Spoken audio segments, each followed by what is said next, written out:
All right, I think I know what it is.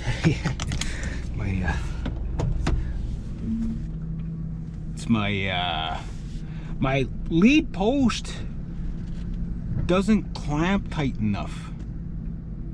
I gotta check all that stuff. Watch I don't crunch anything here. Now, always something, eh? And it is brutally hot in here. Okay. Let's get home, Thunder. So I think I need new connections on my battery terminals.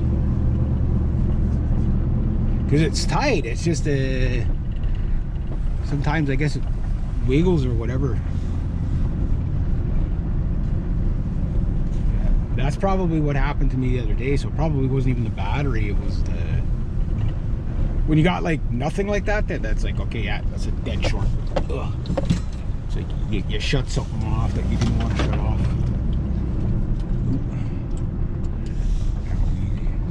Pretty rough road here. Well, it was a good day, money-wise. I mean, past 3 days has been money, so that's good.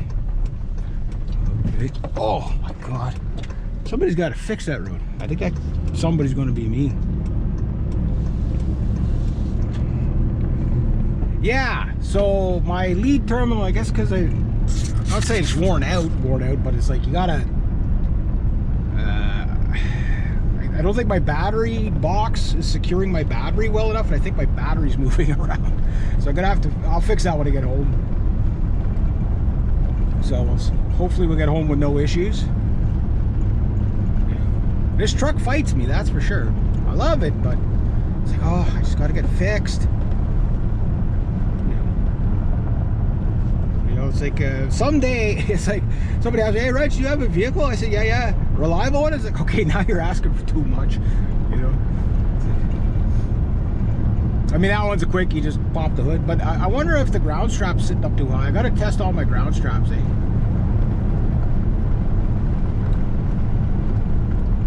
Because usually it's the ground, not the positive, right? So, but I just moved my positive, was, oh, okay, it's loose. So I don't know how, like, it's tight on there, but it's like, I think the connector's just, it's just old and worn out, so I'll buy two of those. They're cheap, so yeah, I just don't have to keep doing that, you know. It's like,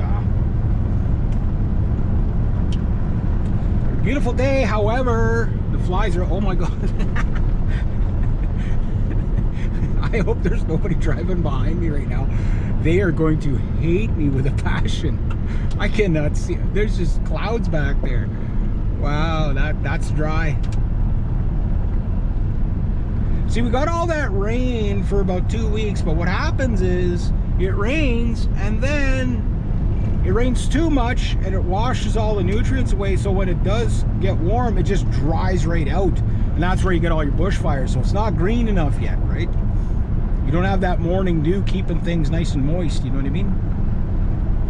And that's what you really need. So yeah, so well, today helps me toward, what am I doing? I'm not put on my signal yet. Oh. Now we're onto the pavement. Now it's going to get really rough. Yeah, these are Quebec roads, remember? So, like, yeah, the ditch of doom, as I was talking about in the last video, that thing is going to be hell on a day like today. It is only 20 degrees now, but I'll be doing that like 30-degree weather. With all, like, I don't know how I'm going to do. I think I'm going to spread it out on 3 days. Do like 6 hours one day and then 5 and 5, or, you know, if I could do it in 15 hours, that'd be awesome, but I just don't think so. I think it's going to be like an 18-hour job all in, but it's just like, it's a long ditch, about 1 kilometer long, and it's about 30 feet wide, and it's just full of nasty stuff, including wild parsnip, which is like the smaller version of hogweed. So I'm kind of scared to do it for that. Otherwise, I wouldn't care as much. I'm gonna have to get a good set of rubbers or hip waders, because there's a bit of, it's just that it's really muddy on one side of it, right? Then on the other side of it, it's not too bad, but it's just so the steep these sharp little steep angles where you're like the whole day you're always stepping like on like a, you know, like you don't have level footing, so your ankles just kill you by the end of the day, you know, like they just get so tight feeling, you know. But he's got one of those heavy whippersnippers with the harness. Nice thing with those is you don't, if you use them right, you don't have to bend. Problem is when you're in a ditch or something like that, you always have to bend, right? But 25 an hour, I'll see if I can get away with that. That was one hell of a pothole there. I went, ooh. Truck didn't like that. I didn't like that. But normally I'd be heading off to the other job right now, but I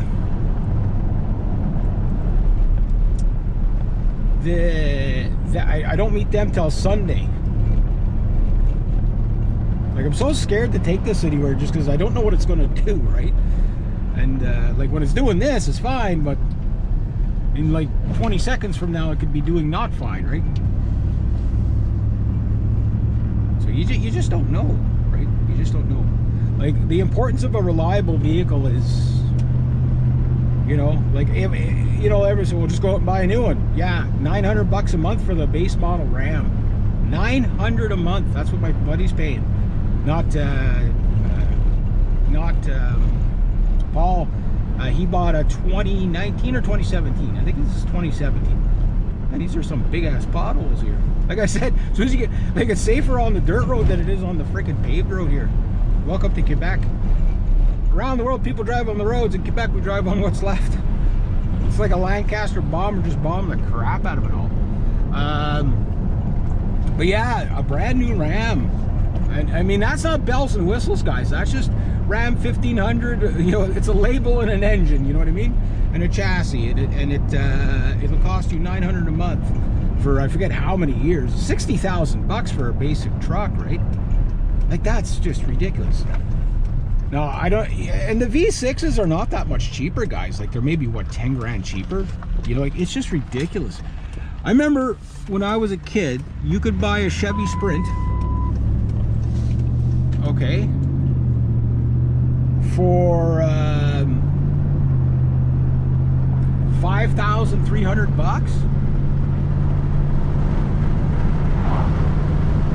Move it. I guess I better stay on the road? Question mark? Yeah, $5,300 was a Ram 1500, or sorry, a Chevy Sprint.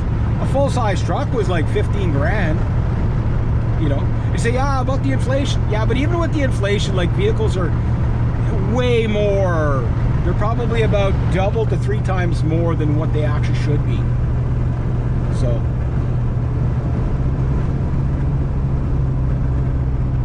I have to have the window open. It's really, really hot in here. Plus, might help if I turn the freaking heater part off too, eh? So everything looks good. See, it did it this morning. It did the engine flashing this morning. A lot of times I find it does it not on the way to somewhere as much, but on the way back. If I go right away, but if like, this vehicle has been about 3 hours since I've been last drove the vehicle, right? Because I did my little work, and it seems like, I guess when the engine cools down, the gases go away or whatever. I don't know. I don't know, guys. Hopefully we're getting to the bottom of this thing. But it's one of those things, you know, like, I gotta do something, right? So I wasn't expecting to get, I forgot that I'd done.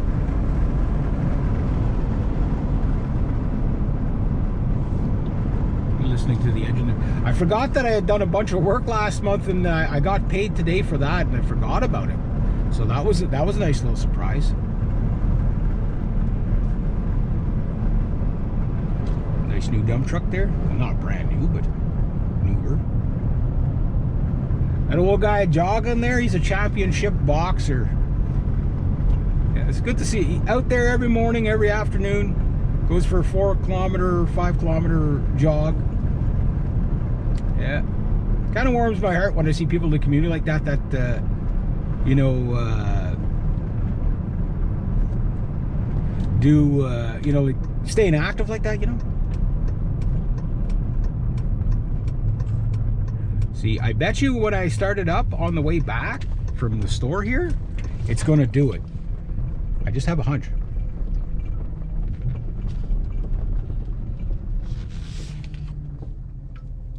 See, the RPMs and everything look good. I'm just going to put down the window a bit. See, yeah, bizarre. But what a bizarre thing. Yeah.